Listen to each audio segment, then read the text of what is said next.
Hey, what's up guys, it's Oakley, and CA has surprisingly released some new DLC actually for Rome 2, so going back, kind of, people are saying this is similar to what Paradox does, goes back and does some DLC for older titles trying to improve the longevity of the games. This is very much welcome. So it does include this paid DLC version of it. There is also a free DLC update with a couple new little things tossed in that we'll be going over. But yeah, this is going to be focused on the desert kingdoms here. They do have a cinematic trailer where you can take a look at different units slaughtering themselves in the deserts. So the main factions are going to be one, Massilia, which I'm very excited for. You have Nabatea, you have Kush, and you have Saba. So yeah, the video is playing through. You don't get to see too much out of the ordinary. They do show a couple of the desert chariot units that CA has thrown in to try and spice them up. Armored camels that you'll be seeing from the Arabian Peninsula faction. And then also the prevalence of skirmishers, light troops, mobile units, etc. So we do see a bit of that. Let's go ahead and actually toggle through some of the images. Ooh, okay. So they're actually introducing a fair amount of new units, and it seems like this DLC does have an emphasis on women. We'll talk about that in the free DLC portion of this. But yeah, you can see them here. The camels coming in to crush them. Formation with pikes in the mix, so it looks like we may get a new variety of elephants as well. Oh my god, this is pretty cool actually. Hadn't seen this before. Okay, lots of chariot units charging straight into pikes.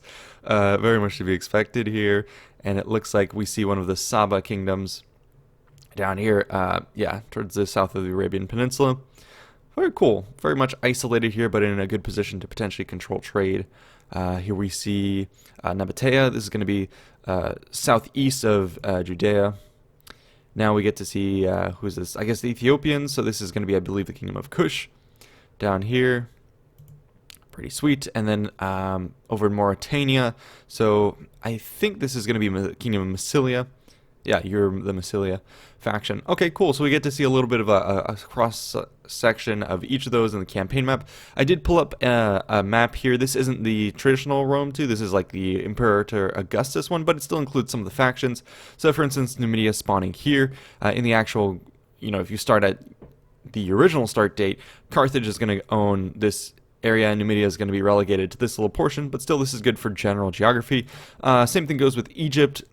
Kush is going to fit in right through here. Then you have Saba that's still in the same location, and then Nabatea in here as well. So there you have your desert factions kind of sprinkled about. So 3 of them in the relative same area, and then the other one, Numidia, nestled over here. Going to be an interesting place to perhaps branch out, see what you can partner with Carthage. Maybe perhaps Carthage will take Rome, you will take Spain. Could be quite interesting. So yeah, I really like this this support. Let's go over the factions themselves. So overall, for all of these desert kingdoms, they do have the same cultural traits. So one, desert warriors, bonus to morale in desert, battles and bonus income from agriculture, and then the second, deep-rooted traditions. It's actually a penalty, which slows down your research rate. All right, so that applies to all of them.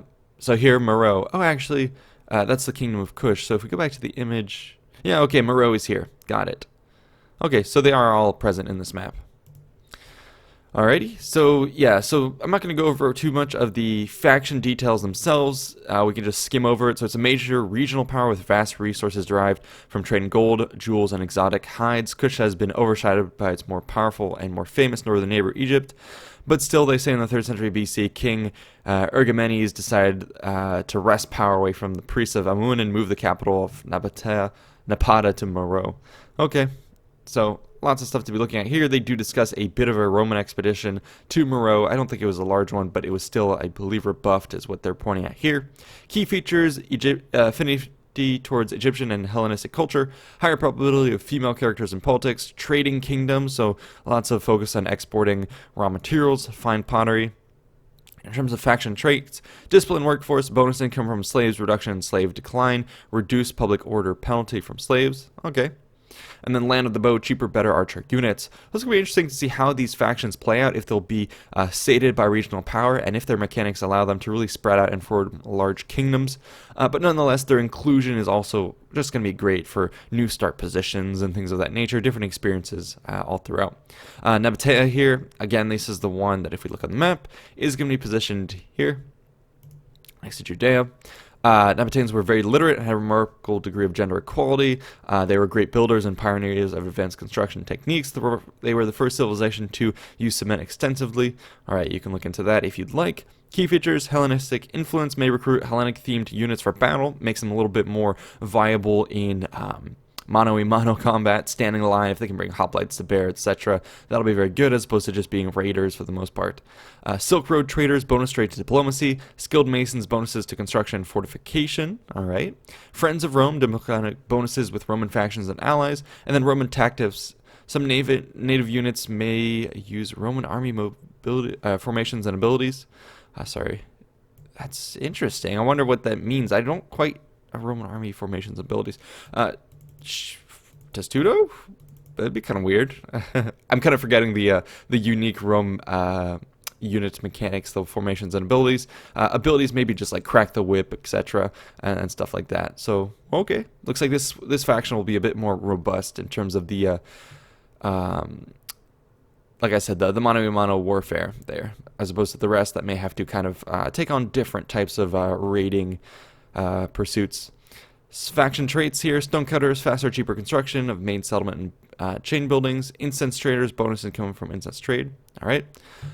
Next, we talk about Saba. So back to the map itself. Saba is going to be here, southeast of the Arabian Peninsula. Camels are predominantly cavalry, with superior armed camels being available. Excellent use of javelins and chariots. Chariots we saw in the images above. It looks like they have a little bit of a version here shown as well. Agricultural and fertility bonuses for the famous Marib Dam. Incest production provides diplomatic and trade bonuses. And then the Great Dam of Marib, a unique building type which provides faction-wide bonuses to agriculture and fertility and can be upgraded with technologies but requires upkeep to maintain. Alright, so a little unique buildings thrown in there as well. And then finally Numidia. This is the one I would be most interested in just because of that history, their role in the Second Punic War, and following after that, Massinissa, who later allies with Rome, goes to lead on his kingdom, and he's fighting in battles, I believe, up until the age of, in excess of 70 years old. Very long-lived. Here he says, they say he reigns for 54 years. Transforms his kingdom into a prosperous one in North Africa, and later you could, perhaps roleplay as Jugurtha, etc. Key features: affinity to Carthage and Latin culture, extensive Roman influence in battle. So interesting. Again, not quite sure what that means. Cavalry-focused faction, and then here in the short little video, they're showing chariots. Seems like CA loves to sprinkle those on these factions, despite there not being much historical attestation to that. And then faction traits: desert ambusher, enemy armies in the same province as Numidia, army cannot replenish. Perhaps owing to, I don't know, maybe Jugurthan tactics of denying battle and waiting out the enemy.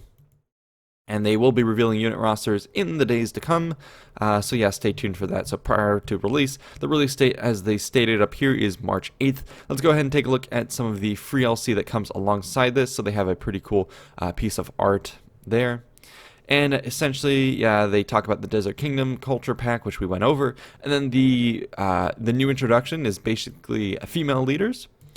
Free LC, so following Zenobia's footsteps, Cleopatra, Teuta are now fully playable as faction leaders and generals, along with custom visuals and voiceovers. So these will be introduced at some point in your campaign, able to have them in your battles. Not sure who Teuta is. I guess I could look that up, but she's probably the one featured prominently here, perhaps from the Kingdom of Kush. And then they also have important female characters that have been added to all campaigns across all factions. In some cultures like Rome and Greek, women can only serve social political roles, while in others, women can actually be generals and fight alongside men. For cultures where women can't hold public offices, there is a special cursus honorum path that follows the increase in behind-the-stage political influence of women. There are also special events that you can interact with. Faction leaders of opposite genders can now marry as diplomatic actions, significantly strengthening the relations between the two factions. The basic marriage action now has political implications. Cool. All right, so I'm very, like I said, surprised to see this, but it is a very welcome addition, allowing you to spice up your Rome 2 gameplay and just bring, a couple more free LC additions here. This is something I really hope that CA continues, drips and drabs, to extend the playability of different campaigns over time. And it looks like Rome 2, their numbers do indicate that they want to invest more in Rome 2 rather than Attila, and I guess that makes sense because Attila is getting its own kind of add-on in the form of Thrones of Britannia. So yeah, so that's it for this quick overview. I hope you guys enjoyed. Stay tuned for more, and I'm excited to test these guys out, see how they play, and retread the steps of Rome 2. Let me know what you guys think. See you in the next one. Bye-bye.